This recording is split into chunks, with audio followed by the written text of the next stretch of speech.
All right, what is up, my friends? Welcome to another match review. I've been doing a lot of these now because I'm playing in more tournaments online, which is super cool. And what we're doing today is I'm going to go over 3 of the matches from the tournament I played last Saturday. It was the Insight Esports $5,000 Modern Open. And I'm not going to spoil how I did, but obviously I did pretty well. And this is the deck that I played. This is Aspiring Spikes, Red Black Delirium deck. I actually made a video of this deck on CoolStuffInc.com. Which you can watch as well to watch me actually playing the deck. But today I'm going to be reviewing the videotape of the matches we just play. I play at the tournament and kind of like analyzing, with the clairvoyance of not actually playing the match. And you can go over the choices that I made, the mistakes that I made, the good plays that I made, and let's just do it. Let's just jump right in here to our first match. And the first match is it is actually round number 5. So it was a 7-round tournament, $5,000 prize pool, and it was a cut to top 8, of course, like usual. And at this point, in the tournament, we are 4-0. Oh,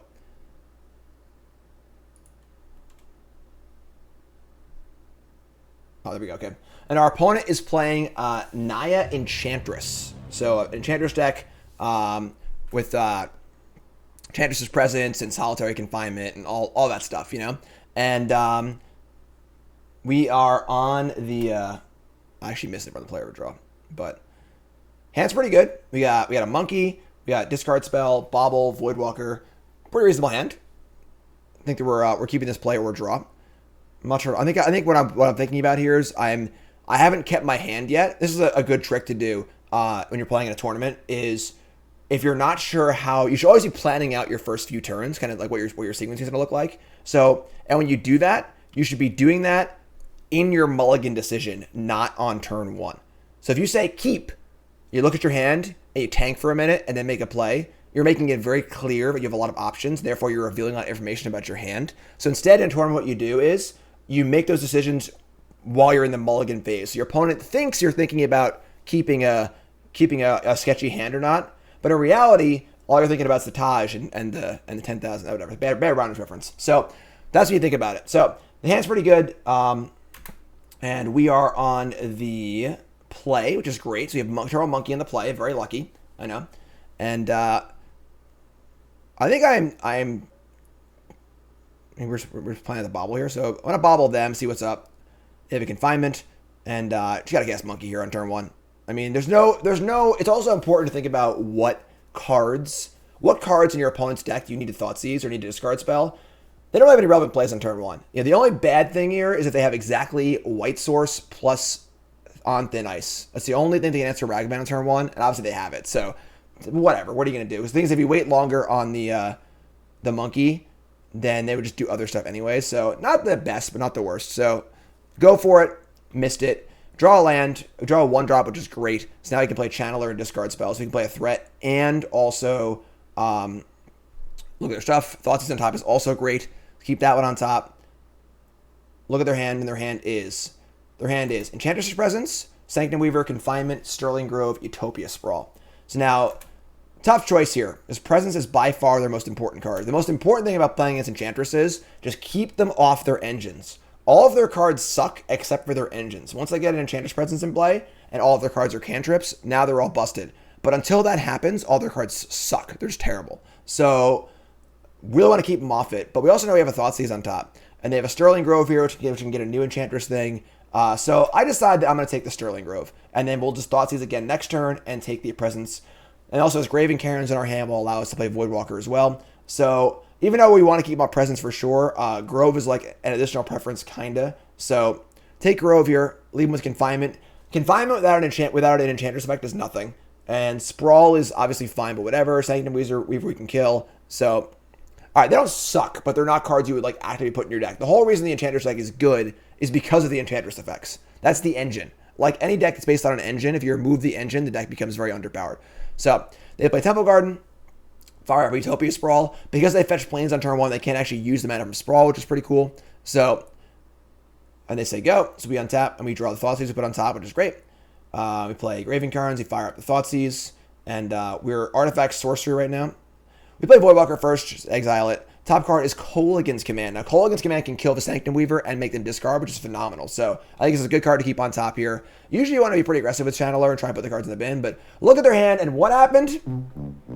They drew a second Presence, and I am mad. You can see behind you, I am not very happy about it. So very, very fortunate draw from our opponent. And so now we can take the one presence, but we can't stop the other one. So kind of unfortunate. If we had taken the Sterling Grove, if we had taken the presence the first time, they would just cast Sterling Grove and then gotten one eventually anyway. So c'est la vie. There's your presence, and now they're kind of online. However, they're short on mana. Don't have a third land here. So they have 3 mana and a presence. Their hand is Sanctum Weaver, Confinement, and a random card, which isn't too bad. Now our Kolaghan's command doesn't look great. Now the problem is that we don't have Delirium on our Channeler yet. I haven't done a fetch land. I actually felt like playing this Spike's list that the deck was a little light on fetch lands. There were a number of times in the tournament where I just didn't have a land in my graveyard on turn 4, which is kind of weird. So we think here for a bit, and I actually decided to put Lurrus in my hand, which makes sense because we're not casting Kolaghan's command this turn. If they play Weaver, we're going to do it, but might as well play Lurrus, might as well play Bauble, keep that train going, and let that ride. And this is my Voidwalker pile right here, so probably won't be needing their cards. Draw very good. They play Sanctum Weaver, they draw a card, sure. And of course, that's a good target for Kolaghan's command. And then Confinement obviously cares about cards in hand, so making them discard is pretty important too. So they play a land, and they play a Destiny Spinner, which is pretty good because any enchantment there that costs less than 3 is just another thing they can play for velocity's sake. So that was a pretty good draw for them. So we target them, kill Weaver. You got to kill the Weaver. Weaver has to die now because Weaver taps for 1 million. So we upkeep, go for the Kolaghan's command so we can scry. We see a Tourach and just bin it. Now I have a creature in the graveyard also. And now I have an instant in the graveyard. So now we're fully loaded on our Channeler. Now we can get it for 6, and they're already at 12, which is pretty great. So we draw Bauble, more scries, which is cool. Play the Bauble, another Kolaghan's command. Now this one's not as exciting because now it doesn't kill. There's nothing to kill with it. They play Confinement, doesn't do anything because they have Shrouds. I can't make him discard. So the Kolaghan's commander is not very exciting. And then we just ship this one and just look for a better card. The big thing here is that we're looking for Kroxa because Kroxa does not target. So it's a great way to get around solitary confinement. And one of the important things in Modern is just like finding your ways out of these awkward scenarios. And that's one of them. So kind of finding the cards you're like, what corner case cards in my deck can go through certain things. So we attack with them to 6. They're currently dead on board, which is great. They have 3 cards in hand, and they have a Confinement, but so they're going to cast it. So they play Confinement, they draw a card. Confinement says, you skip your draw step, you draw a card every turn, you discard a card every turn, but you can't be targeted or die. And unfortunately, they had an Abundant Growth, so they draw 2 more cards. Again, more velocity. They keep drawing cheap enchantment, which is pretty good. Now they have 4 cards in hand, so we're pretty off of the ability to win through damage, unless we can get their hand empty or get rid of his Confinement, which is pretty tough. So we still have card draw. We still have things going on. We untap. We draw another Bauble, which is fine. We play Bauble, get to scry. We play Lurrus, get to scry again. Unfortunately, the Tourach in the graveyard can't target them. It makes them discard cards, which kind of sucks. So we'll look at our top card again. You actually look at my card. And the top card is a Dragon Rage Channeler, which is not ideal. Play Lurrus, play Bauble. Checking over Cantor to make sure it targets. Does. And even then, we couldn't kick it anyway with the thing. So bin that. Bauble again. Bauble target us. Okay, we can't target them because they have Shroud. So top card is a Kroxa. Perfect. So now, perfect but awkward because we want the Kroxa in the graveyard, kind of. But casting it also isn't that bad. And now we can set up a loop with Lurrus. We just keep Kroxaing them from the graveyard and making them discard every turn. And they're at 6. So if they ever discard a land, they take 3. And then it just wears away the cards they have in hand for Confinement. So they Confinement, they discard. They discard a they discard a card and then Voidwalker eats it. It was a land. So make a red. 2, and now they're going to cast a Blood Moon, which is pretty awkward. So they had 3 Blood Moon in their main deck, and Blood Moon makes all of our lands red, obviously, which turns off our ability to Kroxa, which is pretty annoying. However, we have ways out of this. All right, they play Blood Moon. We do have the Sanctum Weaver in the Exile Zone, which we can Voidwalker. So that's a way to make black mana. And I double check here. You must play it normal speed, so we can't sack it at the end step. But I get to untap Voidwalker. We draw Unholy Heat, which kills Destiny Spinner, which is like not super relevant, but fine. So, cast Bauble, top card's Kolaghan's Command. Again, don't want that one, doesn't really do anything for us. And now you want to keep putting cards to the graveyard for Kroxa. Let's bin that. Bauble. And looking to Voidwalker here and cast the Sanctum Weaver, which will give us the mana we need to cast Kroxa, which is all pretty fun. Bauble again. Top card is Snow-Covered Swamp. That's sweet. So we have 2 swamps in our deck, and we just found one of them, which is awesome. So now we have 2 black mana, which is awesome. And make a red, heat the Destiny Spinner, keep that on top. And then we're going to cast this Sanctum Weaver, which is pretty cool. And then that's it. Not much else to do here. They have 3 cards in hand. Now, the Blood Moon did slow them down because the Temple Garden had the Sprawl on it. And the garden becomes a forest, I mean a mountain, and the Sprawl falls off. So it limited their mana a little bit. So now they only actually have 3 mana available. That's a big part of this game, is that because they're limited on mana, they can't keep doing stuff. So they play a second presence, which is pretty good. They only have 2 cards in hand now, though. And now we can Kroxa them twice because we have a swamp, and that's the game right there. So, Rearrange, thanks for the raid, appreciate that. You're tuning into a match review of three of my interesting matches from the tournament last weekend. So this is round 5, we're 4-0. And so now we get to cast Kroxa. They discard a card, take 3. Use Sanctum Weaver, cast Kroxa from the graveyard with Lurrus, not on the flashback. Just casting it with Lurrus, because our goal is just to eat their hand away. Now they have no cards in hand, Confinement goes away, and that's the game. They gotta rip like another Confinement here or something really, really good. And we have 2 Kroxas a turn every turn, which is awesome. So they untap, there goes Confinement. And now they draw an enchantment to even keep playing. And it probably needs to be Confinement, and it's not, so we win. So, pretty sick game. We win a game through a Confinement in play for multiple turns. Again, kind of finding that way out. So, look at our sideboard. They have 2 Leylines, 2 Veil of Summers, and a couple random one-ofs. 1 Rest in Peace, 1 Wheel of Sun and Moon. Just some stuff. So, that's game 1. Bring in my explosives, because obviously you can take care of enchantments. Unfortunately, we don't have a third color in our deck. If we had like 1 random, whatever, Steam Vents, we could explosives for 3. That'd make things a lot easier for us, but we don't. We're going to bring in Thoughtseize. We're going to bring in Unholy Heat, because even though they don't have that many creatures, the ones they have are really important. We're going to cut the Kolaghan's commands, they don't do anything. And then, isn't really much else to bring in. Like, Alpine Moon, Shattering Spree, Void Mirror, Chalice, all don't really do much. Yeah, playing 1 off-color duel is like, it's reasonable. You can even splash a color in this deck pretty easily, but there's a cost to it. You'll draw sometimes in shock and lose. So Enchanter is not really a big part of the metagame. So, and Kroxa helps a lot. So dump some Kolaghan's commands. Command can kill some of their creatures, but it doesn't kill a Sanctum Weaver on the draw, and we're on the draw this game. So I think I want to lessen the priority of that. On the play, I think it's better because we can kill the 2-drop on curve. We can kill the Sanctum Weaver or the 1/2 Enchantress. So game 2, we are on the draw, and our hand is certainly fine. We got discard spell, threat, Kroxa, explosives can mop things up. Opponent had 1 Rest in Peace in the sideboard, just 1. So they have to go fetch it up and get it. And they have 1 of their 2 Leyline of Sanctity. So kind of a bad beat. It certainly hurts our hand a lot based on our Thoughtseize. So now we draw Kolaghan's command, which is not great. We have Channeler. We want to Channeler before bobbling. So we don't want to bobble Scryland here, or fetch land. And I actually just hold the bobble, because I want to do it next turn. So next turn I want to bobble and fetch land to get like a super scry going on. And they have a turn 2 Sterling Grove and a land, and they say go. So only 2 cards left in hand. The Leyline does count for a card, even though it doesn't do much. So fire the Bauble here. Look at a Bauble, just bin it. Puts an artifact in the graveyard for Channelers. Don't need another Bauble right now. Look at the top card again.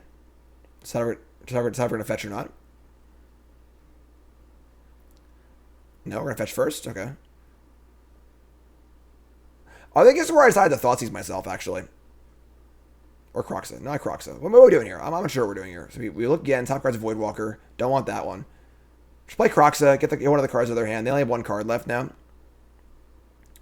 And they discarded On Thin Ice. Get it for 1. Say go. Draw a Bauble. So it's a Voidwalker, which I don't really want that bad, but... And they play the Harvest Hand and play an Abundant Growth. So again, that one mana enchantment being really, really important there to kind of get the ball rolling. And unfortunately, we can't Kolaghan's Command this because it has Shroud from Sterling Grove. And we don't have enough mana to get to Explosives on 2, which is also super awkward. So, interesting spot here. So, let's think about this for a second. So we play our third land. We have an artifact, a land, and a creature in the graveyard. So we'd like to get a spell in the graveyard to get Delirium on, start attacking. I'd also like to Explosives for 2 on a future turn and try and set that up as well. And we can play Voidwalker. We don't want to play it before we cast Explosives on 2. Our Thoughtseize is worthless as far as targeting them, obviously. Kolaghan's Command, not really doing much either, because the Explosive would kill the 2-drops anyway. And then Kroxa just sort of sitting in our hand, too, and not really doing a ton. They have 2 cards in hand. So, we think for a bit. And I come up with a pretty interesting play here. I decided I'm going to Thoughtseize myself. And discard, I believe, Kroxa. The second Kroxa. We expose this for 1. I mean, it doesn't, like, completely destroy their mana. You know, the growth is just a fixer. It does turn off white for a turn. But that's, like, that's letting them, like, just draw land and keep going kind of thing. It also kills our Channeler as well. So, like, I just think it's not really an option. So, I think I decide to Thoughtseize myself, discarding Voidwalker, and then Kroxa them again. And then that turns a Channeler on. That fills the graveyard up. That gets a Scry going for land number 4, hopefully. And I just didn't think Voidwalker was very important. I think it's just going to be all about Kroxa. And that's the play I believe I come up with here. No? I don't recall what I did, honestly. This is a hard turn. I'm still not sure what was right, honestly, looking at it. Like... So you also just cast Explosives for 2 and just do it, guarantee it for next turn, but that's like pretty slow. So yeah, I thought to myself here, get the Scries on, try and find that 4th land, get Voidwalker in the bin, put more cards in the bin for Kroxa. Surveil to Tourach in the bin, easy. Can't even target them anyway, so bin that. Reveal my... Now, the one downside of this is it does reveal I have Explosives in my hand, which kind of sucks, because obviously you reveal your hand to Thoughtseize, but... And then we just cast Kroxa, get a card out of their hand, trying to keep their hand small. Clever card disadvantage, I know, right? So if we find a land, awesome. It's top of land. Now we have... Wait, what? Oh, I'm sorry, I cast Explosives, not the land. That's interesting. I guess I didn't want to risk not hitting the land and having Explosives for next turn, so... Now next turn I can pop Explosives and Kroxa them too, so... Kind of a wild play. I'm not sure if it's right. They decided to upkeep the Sterling Grove and sack it. And they get a Banishing Light. So this is also one of the downsides to playing the Explosives out, is they had 1 Banishing Light in their deck. And because they had Sterling Grove face up, obviously they can just get it. So they had the Banishing Light. That eats the Explosives, which is super awkward. And now they still have 2 cards in hand. But the good news is I can get both cards with the... no, I can't. Never mind. I'm lying. Yeah, so... I mean, now we just... oh, wait, I'm sorry. Now the Grove is gone. So now you can Kolaghan's Command, kill the thingy, and discard a card from them, and life is good. So... Gotta kill the Enchantress here. You have to kill the Enchantress. Again, all that matters against Enchantress is just keep the engine off the board. It's all that matters. So kill that. And then I think I actually return Kroxa here. With the intent to keep Kroxaing them. Because I can't make them discard because they have Leyline in play. So do that. Attack. And then I get a delayed discard by getting the Kroxa for next turn. So they draw Presence, which kind of sucks. They still have 2 cards in hand, but now I get to get both cards, which is pretty great. So, correct the fetch.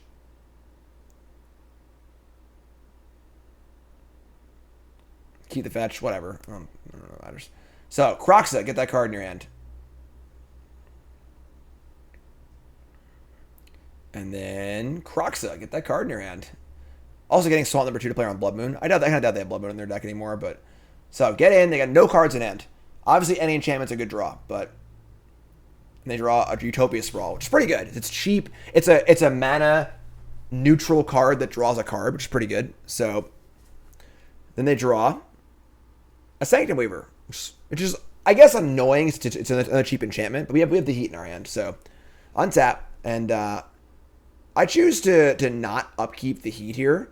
Not sure if that's right. I think I might have, because I think we have to kill the Sanctum Weaver 100%. There's just no choice. I think I probably should upkeep and look for a land to go for Escape Kroxa. I didn't though, so it's hard to play perfectly. What do you want from me? So I did draw a Channeler, which is kind of cool because now I can just like channel again, just have 2 Channelers in play, get double scry and so on and so forth. So Heat, kill the thing. We can't let them untap with Weaver because if they untap with Weaver, they can just like draw an enchantment, make a bunch of mana, and just like 5 enchantments at once. Mana right now is one of their limiting factors. Cards in hand is too, but so they drop. They've got 2 cards in hand, one their draw step, and they draw Confinement. So this is getting a little awkward. They're at 9. They have a Confinement. They have 2 cards in hand, and they draw a Sit This and draw another card. So they have 2 cards and 2 Enchantress effects, which is not good. But we get Kroxas, so start Kroxing. I bin the castle. No, I don't want that. It's too slow. We're just going to cast Kroxa every turn for the rest of the game. So all we need to do is make them lose their cards in hand. So they go from 2 cards to 1 card. But again, any enchantment is now 2 draws, which is gross. So we Kroxa, they discard a Utopia Sprawl. We have to attack, so we attack. And now they have 1 card in hand. They're not drawing a card. And now they're actually discarding a card. So they actually lose the Confinement here. Because they can't discard a card, and they'll have no cards to keep things going. So get rid of the Confinement, which is great. They still have 2 enchantment and 2 Enchantress effects in play. They draw another Confinement. So not cool. Draw 2, gain a life. Now they have 3 cards in hand. Play another enchantment. That's a Sterling Grove. So now they're back up to cards.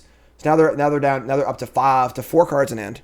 And again, 2 Enchantress effects, 4 cards in hand, and Confinement.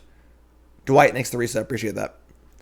They play a land. Now they only have 3 cards, which is actually really good for us because now I think playing that land was a key mistake for our opponent because now I get to Kroxa again. So we attack a Kroxa, make them discard, cast Kroxa, make them discard, and they're back to having 1 card in hand, which is awesome for us. So I think their mistake was playing that land. If they hadn't played that land, they might have won this game. Perhaps they didn't realize we could Kroxa again. So Bauble again. Just put cards in the graveyard. Just keep fueling Kroxa. Because we're basically going to cast Kroxa every turn for the rest of the game. And we're going to make them discard 2 cards a turn cycle. And between that and the Confinement, hopefully that'll keep them off Confinement. So play Kroxa again. Just exile some crap, whatever.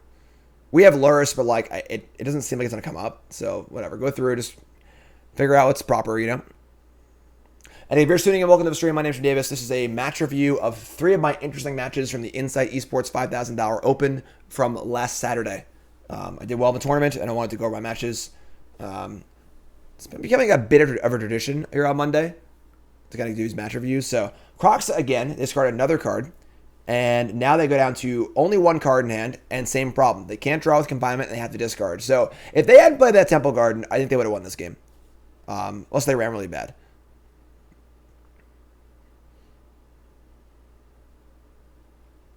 Although I think the life loss from Kroxa can also add up too. But because the Confinement does not stop that. I'm not sure. Whatever. So they tank for a while. I think this is them being angry they didn't keep their Temple Garden in hand. So they got to sacrifice the Confinement again. And now we're down to only 1 Confinement. And we are kind of crashing him for a lot here. So Kroxa doing all the heavy lifting. Both these games, they managed to establish Confinement and an Enchantress effect, and we were still able to do stuff. All right, so they sacrificed their Sterling Grove, and this is in the upkeep. They choose a Rest in Peace, and then they decide to dump the Confinement, keep the Rest in Peace. So now we can't Kroxa every turn, and also our Channelers are now 1/1s, but the Kroxa in play is still quite good, obviously. Play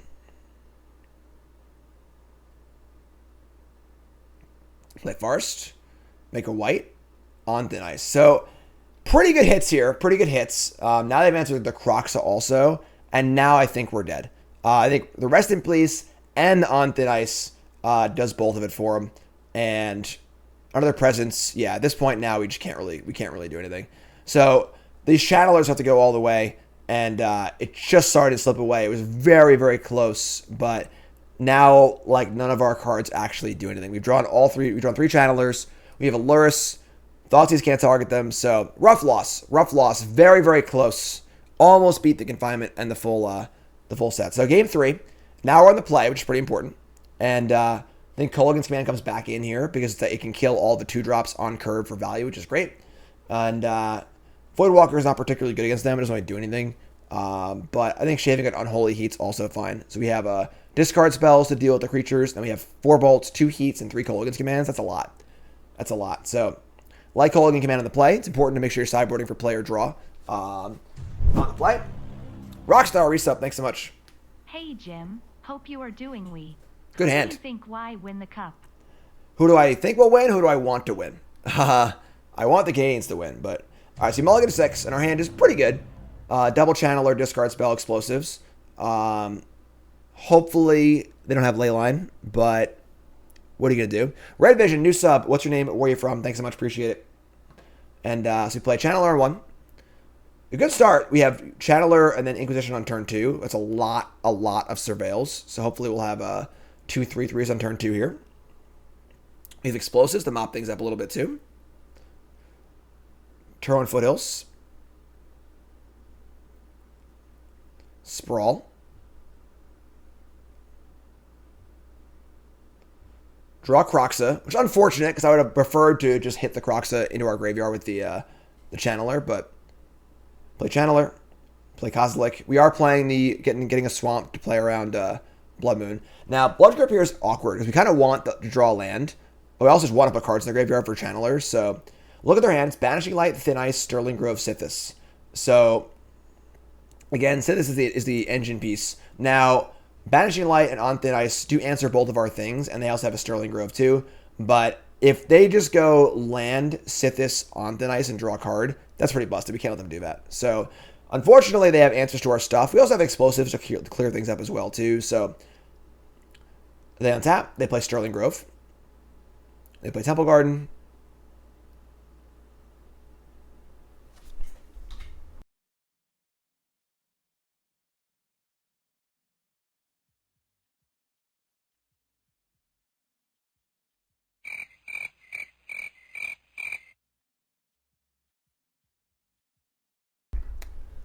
Seem to be unsure about this Temple Garden.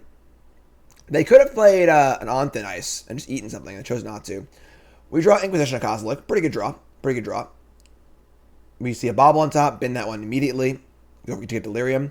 Then our next card is Blackcleave Cliffs. I think we actually want this one. I want to get mana for Kroxa and for Lurrus. So we just keep this. We already have Delirium now, which is great. We get to take one of their cards, which is great. We're attacking for 6, which is great. So take On Thin Ice, just a cheaper removal spell. So now they have a clunky removal spell and lands, and no engine. Again, the most important part. So they have Vista, Plains, Banishing Light. They can sack Sterling Grove to get like an Enchantress effect, but the light is very, very clunky.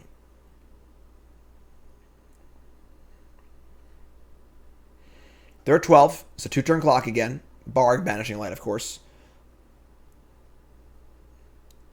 So there's no cast Banishing Light. So pretty bad mana exchange. 3 for 1, and we play Cliffs. They have 2 cards in hand. They have Plains and a card they've just drawn for turn. And we just fire up a Channeler here, and then I think we put Lurrus in our hand. Kroxaing right now, they can just discard the land if they want to. Whereas we get to play Lurrus, we can play Lurrus next turn and Bauble, and then we're kind of building up to we can Kroxa every turn with Lurrus, which is pretty sweet. So going pretty well, but kind of on the edge of a knife here. We're a little slow as far as the clock goes. Explosives being it's all right. It's all right.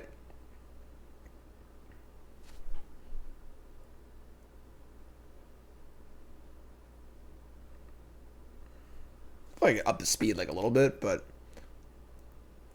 So, they decide to sack, they sack the Sterling Grove. And they go and get, I would assume, an Enchantress effect. They get a Rest in Peace, actually, which is pretty interesting. So, Rest in Peace, of course, will turn off our Kroxa and makes our Channeler worse. The thing is that they just don't have anything else. So, they're at 8 life. They have nothing else going on. So, we just jam Lurrus here and just, like, try and finish the job. You know, it's not pretty at this point, but... Right now, both decks aren't really doing their thing, but we have creatures and we're attacking, and they're not. So they fetch and go to 6. They still have planes, and their hand is literally just planes. And they untap and draw. Big draw step here. And they just say go. They don't even play the planes. And we draw a second Kroxa, which is actually awesome. So should definitely finish the game here. We go Kroxa. We know they have the planes in their hand, and that'll do it. Sanctum Weaver's gone, and then Kroxa finishes it off. So, close one there in what seems to be not a great matchup, and we'll take it. So, our next match is going to be the following round, which is round 6. We are currently 5-0. This is a win-in for top 8, because it is a 7-round tournament, so 6-0 will be guaranteed for top 8. So, our opponent this round is playing a Teamer Tempo deck. I actually played this deck on stream yesterday, and... this is a tough one because they have Murktide Regent, which not a card in my deck can kill, and Tarmogoyf is also not easy to kill. Otherwise, the deck's very similar to ours. They have Lightning Bolts, Unholy Heat, Ragavan, Channeler, etc., etc. The problem is, if they just play a Channeler, we just can't kill it because it's just so freaking big. So, not thrilled with the matchup. We lose a die roll, which also isn't great. When you look at a hand like this and the problem here is, what does this hand even do? We don't have any pressure. It's kind of hard to mulligan this hand, in reality. We can answer a monkey. We have a discard spell. We're on the draw. So, we have to keep this, but Unholy Heat can almost never kill a dragon because if they're smart and then it's open deckless, they just, don't let it kill the dragon. They just make sure they don't cast it until it's 7/7, but... Yeah, this is Rug Delver. No Delvers, but the Delve Dragon. So, they bobble, they crack... Play Breeding Pool, and play Serum Visions. So we get to untap and go for a discard spell. This is kind of bad for us, though, because we were hoping they would just play a 1-drop, because we have always removal spells in our hand. So we prefer if the game is more based around 1-drops. So look at their hand, and they've got Counterspell, Iteration, Thought Scour, Heat, and unfortunately they have the Murktide Regent. So this is really tough, because we can't take the important card of a dragon. Unholy Heat, we have how many creatures right now anyway. Thought Scour makes it so they can cast the dragon even faster. Counterspell isn't that hard to play around because it's still early in the game. And then Iteration is probably the best objectively the best card in their hand, but not gonna come online for a while anyway. So very, very tough one here. I think the Thought Scour. I just want to keep a dragon, slow it down as much as possible. And they currently only have 1 spell in their graveyard. Thought Scour will be 2. Not a great spot. And again, we just don't have any threats. Drawing a land for our first draw step was awful for us. We needed a threat really bad. I honestly think we could have maybe mulliganed this hand, but I take Iteration, sure. Let's take the Iteration. Which I honestly don't love looking back on it. They just snap draw Tarmogoyf, obviously, because why wouldn't they? So pretty non-ideal for us. We draw a Voidwalker. I must say, as I decided about Voidwalker, I know I poo-pooed the card a lot. It was not very good for me in this tournament. It really was just very middling. It was just okay. I used it occasionally here and there. It never really did too much. It just didn't really. It met my expectations for what the card was going to do, and just being sort of it's all right. It's not great. It just doesn't really. I didn't really play any matchups where against a graveyard deck, and then even in my actually I guess I'm not gonna spoil anything. So yeah. So draw Voidwalker. Now this is awkward because they have Heat to kill Voidwalker. We can just double bolt this Tarmogoyf, which feels awful, but we kind of just have to because again, our deck isn't really well built to beat large toughness creatures.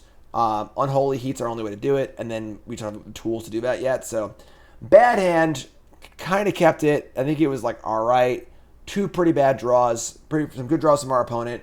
Now they Thought Scour. They don't play a land, so that's a big one.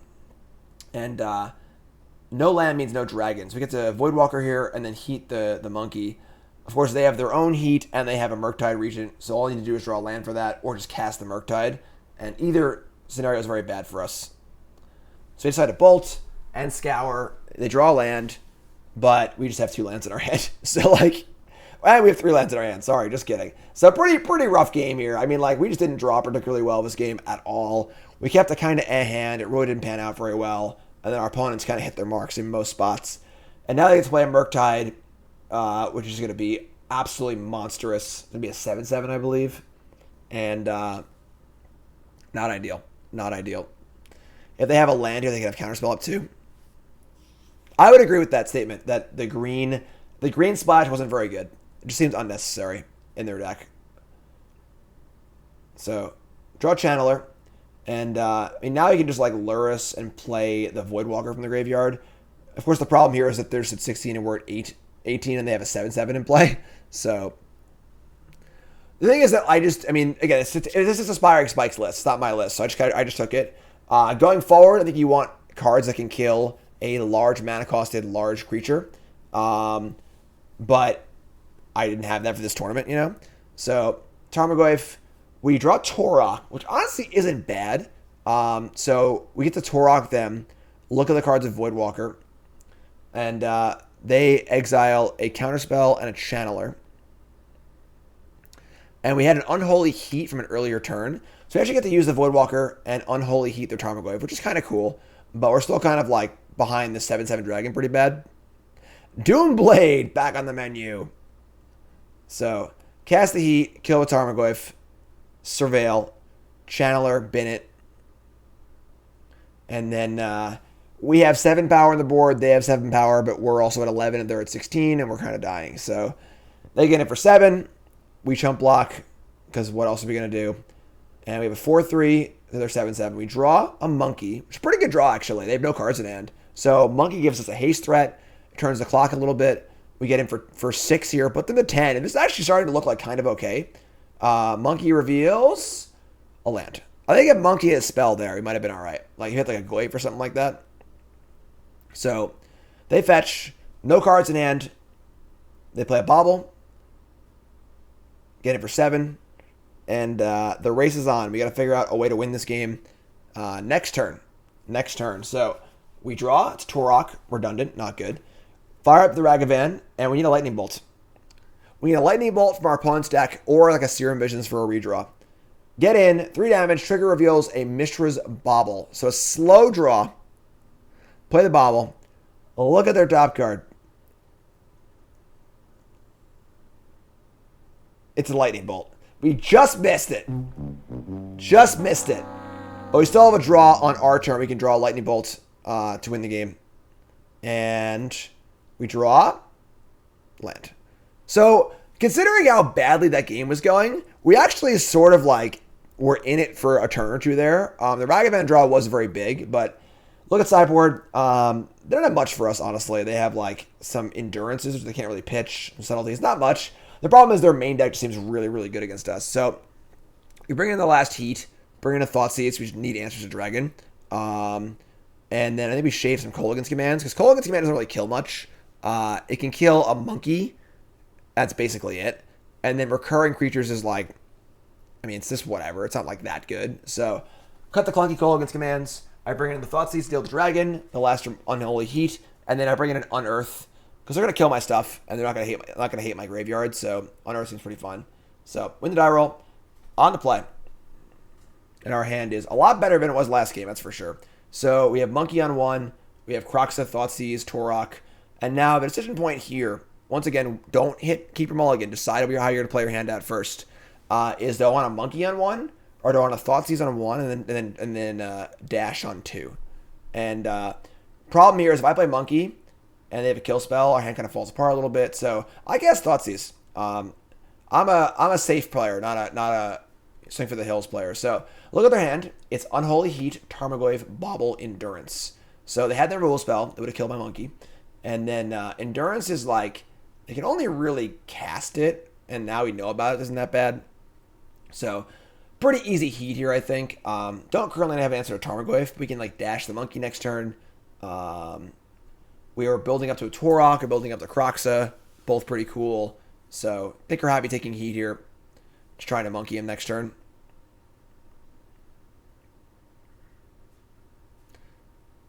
Unfortunately, again, Tarmogoyf is pretty big, but...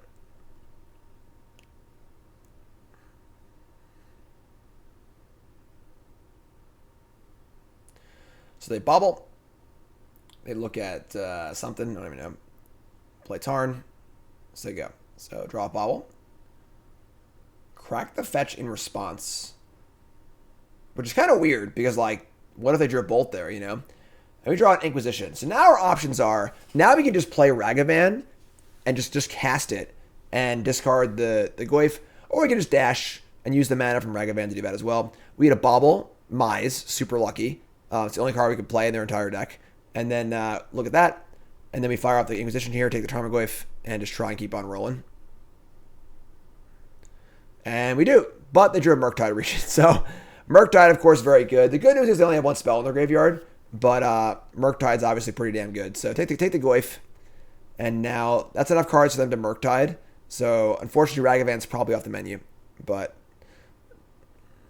there's definitely a cost to also... to dashing, you know, putting it back into your hand. You're not really getting on the board, you know, so they Murktide, they get a 4/4 dragon, which is big, you know.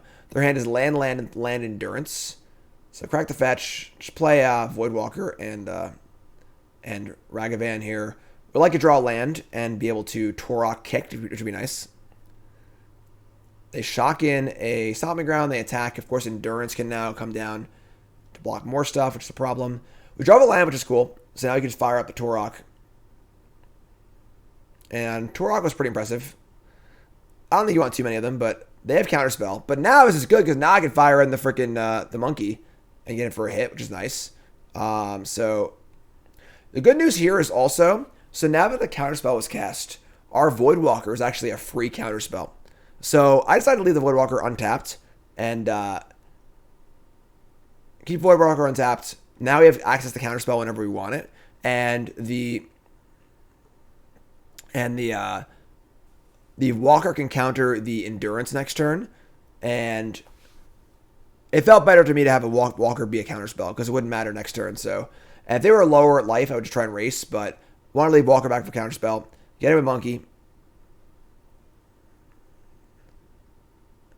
and get treasure. So they go. So their hand is like, I actually missed what they discarded.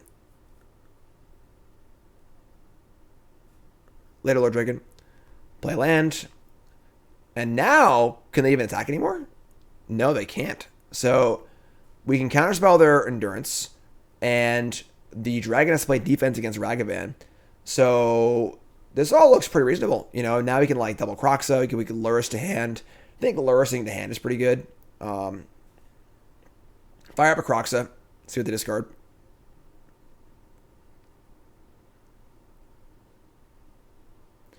Discard a Breeding Pool. Sure. So now we know they have Endurance and another card.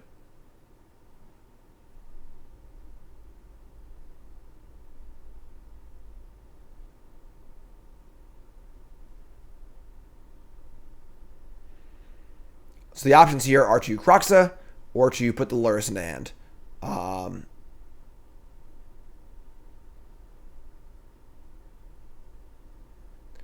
Okay, so I die with the monkey here. The purpose of this is to play an actual Kroxa. So this puts the last cards in the graveyard for being able to Kroxa. They block the monkey, it dies. Obviously, they might have not cast Endurance.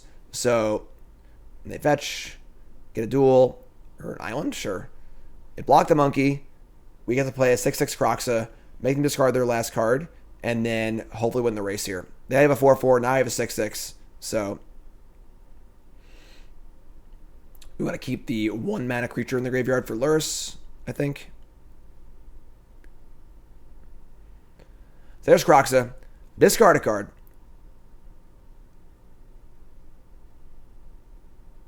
They draw Thought. So they Thought Scour to put 2 cards in the graveyard. This is such a sick sequence. I'm so mad. I forgot what happened here. So they end step Thought Scour just to mill 2 cards, basically. Put a bunch of cards in the graveyard. They draw for turn. They just draw a Murktide Regent.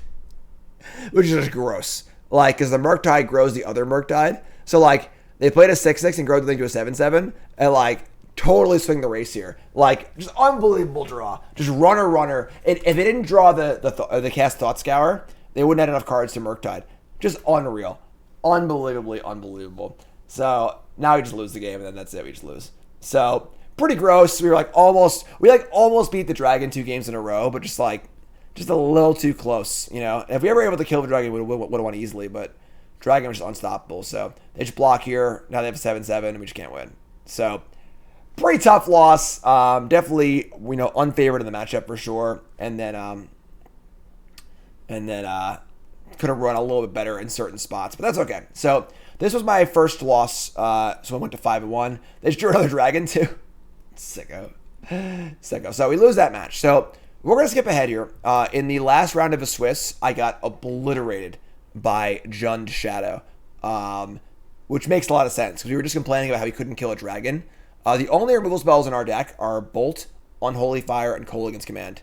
And our opponent had Tarmogoyf, Death Shadow, and Scourge of the Skyclaves to go along with all of their monkey and their other good cards too. And I just couldn't kill anything they had, and they just destroyed us. Just wasn't even close. But luckily, we stuck in our breakers at 5-2, which is great. So we move on to the top 8, where we were 8 seed. We play against Gabriel Nassif, who was playing the Living End Cascade deck. We are on the draw because that's how the top 8 works. Higher seed gets to play. The problem is Fatal Push wouldn't kill the dragon. It can kill Shadow, it won't kill dragon. So you can see Nassif's playing a Living End deck here. Playing 4 Grief. It's 4-color Living End with black. You can see the deck list is right here. 3 Subtlety, 2 Force Negation. Just, Living End. Pretty simple. Seems like not a great matchup for us. We don't interact with the Cascade cards very well. We're just kind of stuck on discard for the most part. Opening hand here is... It's okay. It's not very good. I think we mulligan his hand. The Bolt and the Heat don't do anything. Tourach's a slow clock. Just mulligan. And we mulligan into another bad hand. So double Bolt, but we have to keep his hand. It just 2 baubles. So discard spell, 2 baubles. Not thrilled at all. There's just no threats, but we can't go to 5 here, I don't think. So the baubles could be anything. They could even be a monkey. So we obviously draw a lamb, which sucks. And bauble them. It's a subtlety.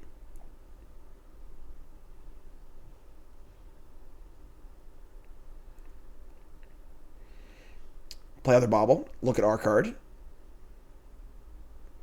It's an Inquisition of Kozilek, which is not really great. Discard doesn't matter if you don't have no clock to back it up, because realistically, their deck is just cycling cards and cascade cards. It's completely redundant. So without a clock, they're just going to cycle into it and draw it eventually anyway, which is not good. So we draw off our two bauble triggers, 2 more Inquisitions, no threats. Play God and draw land into Bolt. What?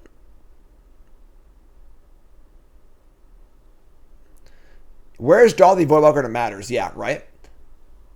Of course. So, Thoughtseize them, and their hand's pretty bad. Take the Waker of Waves, which is the best, it's a scry, scry draw effect. Cell doesn't do a ton against us. Unfortunately, all of their cards cost more than 3, so our Inquisitions are worthless. So, just a horrible draw. I mean, Bolt doesn't even do much, no threats, redundant, worthless discard spells. Just a really, really tough draw here.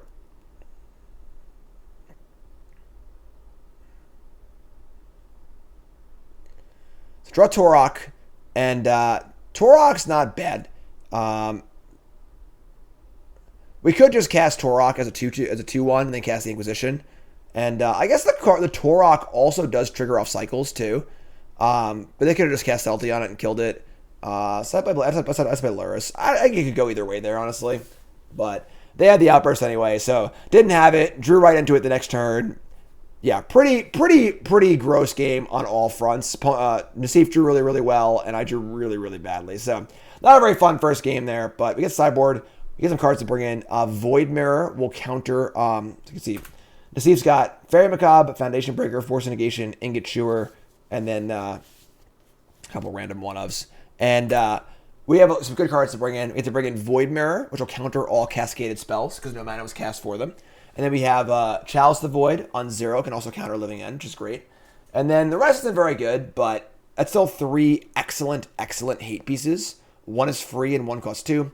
We can cut our Heats and our Kolaghan's commands because they're all pretty terrible. Again, Voidwalker. This is like the first match in the tournament where Voidwalker was like relevant. But we got to draw it. We got to draw it, you know? So I decided to bring in the Unearth because we're going to scry with our channelers probably. And just being able to rebuy Voidwalker or, a channeler or whatever seems better than a Kolaghan's command. Kolaghan's command is really bad. Like, we don't want to make them discard. 2 damage doesn't matter. It's just like not good at all. I cut the last one if I had a card to bring in, but so the tools are there. We have a discard spells. We have a clock. We need to have a clock. You know, I mean, the problem with the last hand was you can't go to 5 with 2 baubles because those baubles are 2 random cards. They could have just been good cards. You just can't go to 5 there, I don't think. And obviously we just drew horribly off them, but I just don't think that going to 5 there is reasonable. So there's our sideboarding. And this is in top 8. We're playing for a first prize of like $1,200. So nice $5,000 prize pool in these Insight Esports tournaments, which are freaking awesome. Definitely check them out if you haven't checked them out. Coco Bang, resub. After gym, chat. How's it going, my friend? If you're just tuning in, you missed Mog Monday. It'll be up on YouTube tonight. This is a match review of three matches from my tournament on Saturday. The Insight Esports $5,000 Open, which I top 8'd. Yes, Nassif had multiple pieces of artifact destruction, but again, the point is that like, it's not meant to be like, Chalice the Void lock you out forever. It's meant to be slow you down for a bit and then kill you, you know? So, mulligan to 6. Our hand's obviously like fine here. We have a monkey on turn 1 in the play, but like, we don't really have anything else, which is pretty tough. And then the concern here is like, do we keep, what do we bottom here? They don't really have any removal in their deck, but they have a few subtleties. So we decided to bottom a land here, and keep a second Ragavan, even though we're probably not going to need it, but so not a great 6-card hand, but I'm much happier with this hand than the last hand because the most important piece is the 1-drop. At least we have that, you know? So now that was a mistake. I should not have been the fetch land. I should have been the swamp because having a land in the graveyard for Delirium is actually important. That was a mistake. That was just like a short-sighted, like, I'm playing in top 8. I've been playing Magic all day. Like, I just missed it, which sucks. But play Monkey. So there you go. Monkey is guaranteed to hit next turn because there's no removal in the Siege deck, obviously. Cycle a Wraith.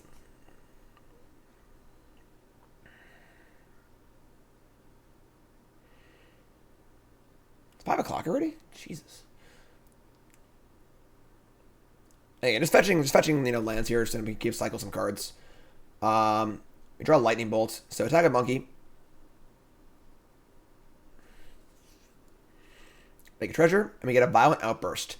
Now that's kind of cool, actually, because there's a lot of good things to cascade into. Any of our hate pieces, discard spells, other threats. Other option here is to cast Tourach. Thanks, Dexter, appreciate it. I think that in the heat of the moment, in the tournament, I didn't realize that for every cycle, Tourach would grow. I think I should have cast Tourach here. Because, again, they cycle, it grows, they cycle, it grows, cycle, it grows. I think that I should have cast Tourach here. I think I was thinking about kicking it and, like, just trying to get value on that. But, I decided to go for the Outburst instead. So, they cycle for green, Outburst. And we cascade into a Channeler. So now not keeping that fetch land is making me look pretty stupid because now we have a land in the graveyard, which is tough. So little minor error there. Again, I think playing Tourach is also reasonable, but the land error is definitely a problem. So cycle in Windcaller Aven. Cycle. Main phase cycle means probably looking for a land, which is very good for us probably. We also have Upkeep Bolt here to scry for a discard spell. Or a hate piece. Steam Vents untapped. Cycle again.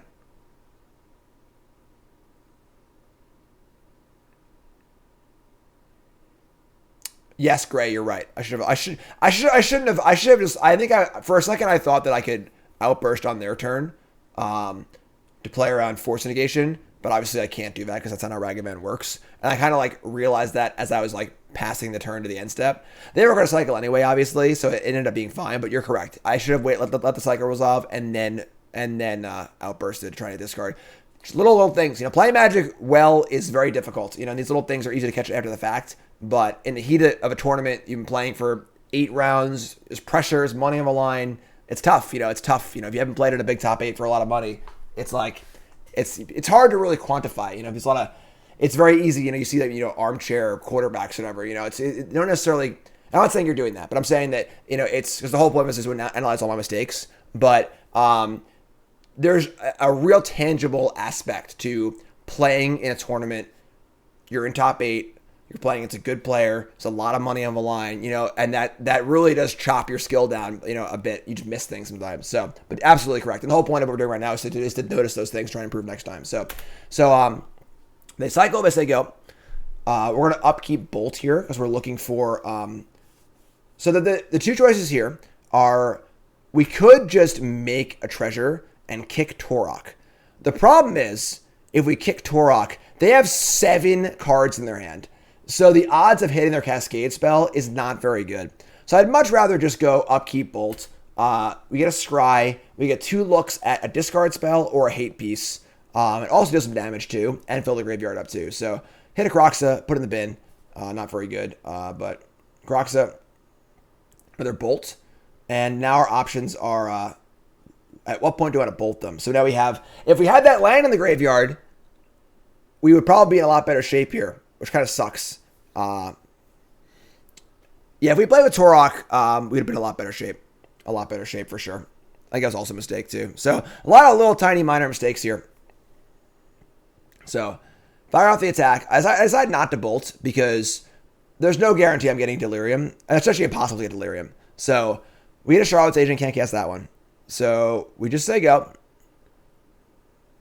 They're at 4. Very, very close to death. We have a Bolt. We're almost there. We're almost there. Can't cast the Cascade spell. We don't have a blue and a green. And now they say go. They have 8 cards in hand. Any fetch line wins the game. So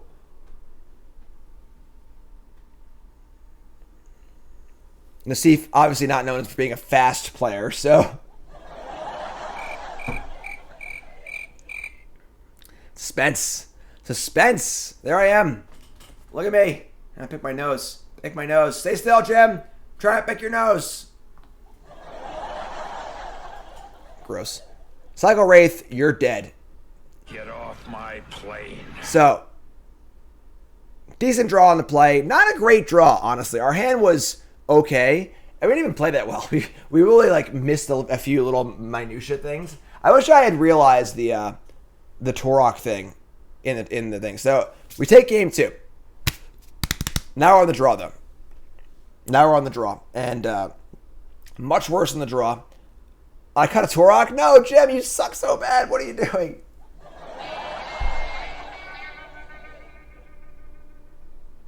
So again, I was thinking about, because the whole thing was that in that game, I was like, I can't even kick Tourach. It's not even good. They have so many cards in their hand. I just didn't realize how it interacted with the cycling. Oh, so bad. So bad, Jim. Why are you so bad? I can't watch. Don't look at me. I'm hideous. No, I'm hideous. Don't look at me. No. So, yeah, I mean, obviously Tourach is not only better than Kolaghan's command, it's like actively very good, I think. So, not ideal, but I submit. Unholy Fire better than K command. I mean, I think that the ability for K command just nug for 2 and just like try and steal a win when they've resolved the living end is much better than just like than Heat. So, have I tried reading the cards? I actually can't read. Thanks for making fun of me. I appreciate that. Right. That is right. Yeah. Discard or cycle on the Almanac cards. So Kroxa was lethal if I kept it. Not if I discard a non-land, right? I'm sure they had plenty of non-lands in their hand. So Nassif taking forever to sideboard, obviously. Look, I'm inside myself. I'm inside myself.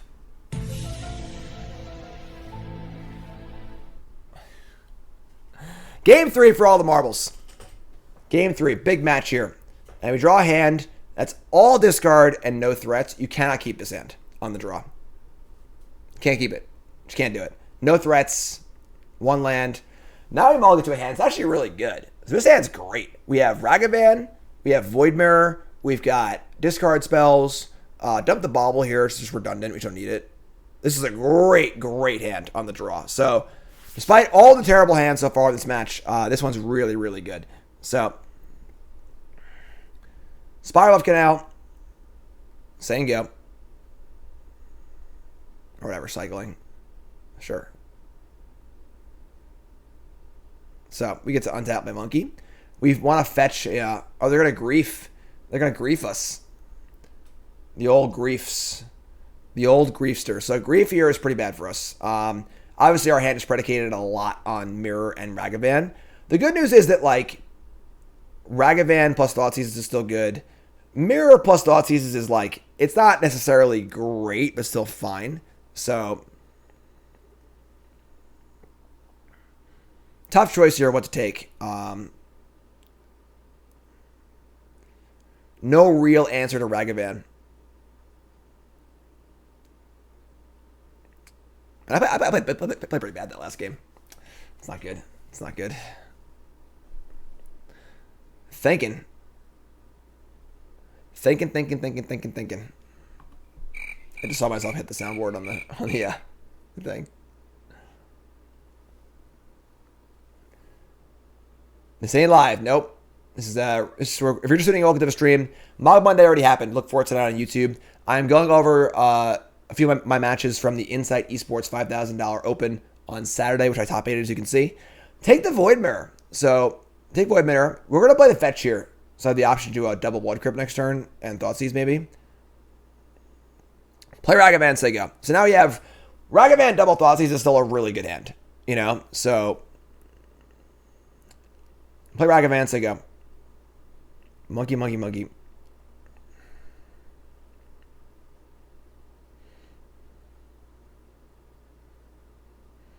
One blue in the pool. Cycle. Flying Monkeys. I can't think of the song from Wizard of Oz. I can't think of it. Whatever. Attack. Monkey. We hit a living end, which is actually pretty relevant because they only have 3 living ends, and if they just draw the other 2, they might just lose. So Thoughtseize them, and their hand is Ingot Chewer, Charlotte's Agent, Striped Outburst. They must have just drawn the Ingot Chewer, or they would have like not taken the Voidwaker. So now we can hit both Cascade cards, which are actually pretty good. So this is a pretty good spot to be in. So take both Cascade cards.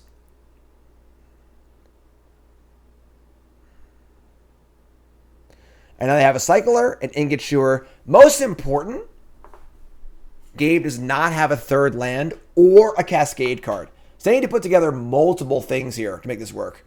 So cycle the Riverwinder. They have an Ingot Chewer and 2 mystery cards.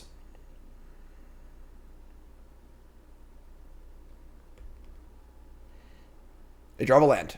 Comes in tapped. They say go. We draw Kolaghan's Command. So get to attack here. See what's up. We hit a uncastable, obviously. Play a land, and now we have some options, right? So we can put Lurrus in our hand and then try and so Lurrus in our hand means we can Void Mirror next turn, which is great. So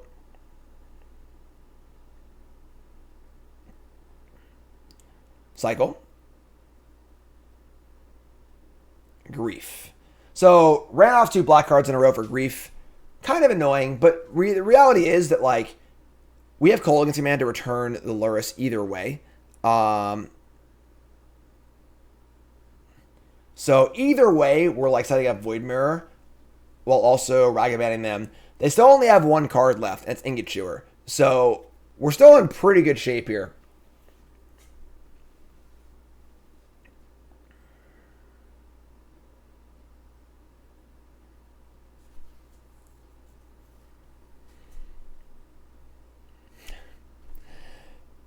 Maybe I should go to 2x speed for Gabe here. Go 2x speed. Why does Ragavan ramp? Yeah, I mean, Ragavan's pretty good, obviously. Take the Lurrus, which makes sense. And now only one card in hand, it's Ingot Chewer. So now I get to Kolaghan's command, discard the Ingot Chewer, and get back Lurrus, which is awesome. So it puts Gabe in a spot where it's a 1-turn window to draw a Cascade card, or Lurrus comes down, plays Void Mirror, and we're in great shape. So sack this, get a Swamp. Kolaghan's command, discard, return.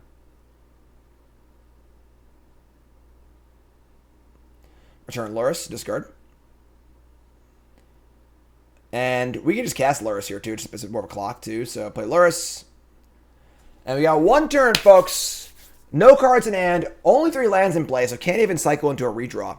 Play Lurrus. We're 1 mana off playing Void Mirror. We say go. There I am.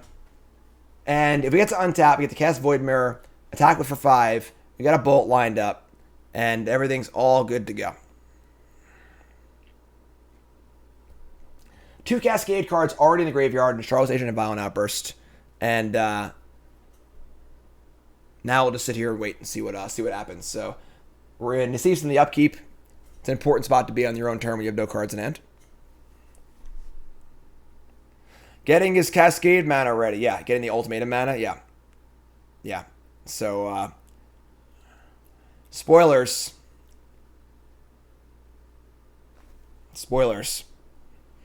Get your sad music ready. Yeah, just 6 slow roll. Just like has it forever. Slow roll Starless Agent. So if he could just not draw one of the 6, it's 6 Cascade spells and 42 cards. It's like a 15%er. So if Naseem could have just not drawn the Cascade thing for 1 turn, we recast Void Mirror, attack for 5, get another card off Ragavan, and it's just so.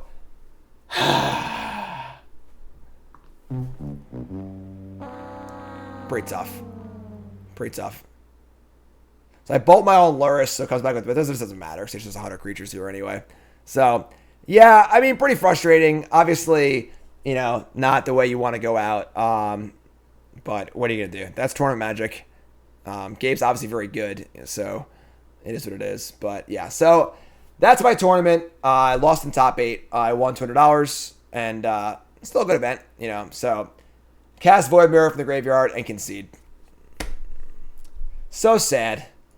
So, but still a great event. Again, Insight Esports is the nut. The event was awesome. I was also fortunate to sneak in the top 8, realistically, at Exton 2. Where's the event? Here it was. And but yeah, super awesome event. Definitely check out Insight Esports because their events are awesome. They have one of these every weekend, folks. The format varies, but $20 to play. Prize top 32. You got to play these events. They're freaking awesome. Insight Esports. Definitely check it out for sure. But yeah, so that was my event. Unfortunately, them's the breaks. Change the order of those cards. We win that game easily. But what are you going to do? So hope you enjoyed the match analysis. Let me know your thoughts on YouTube. Please give me your full thoughts. I've been doing these a little more frequently.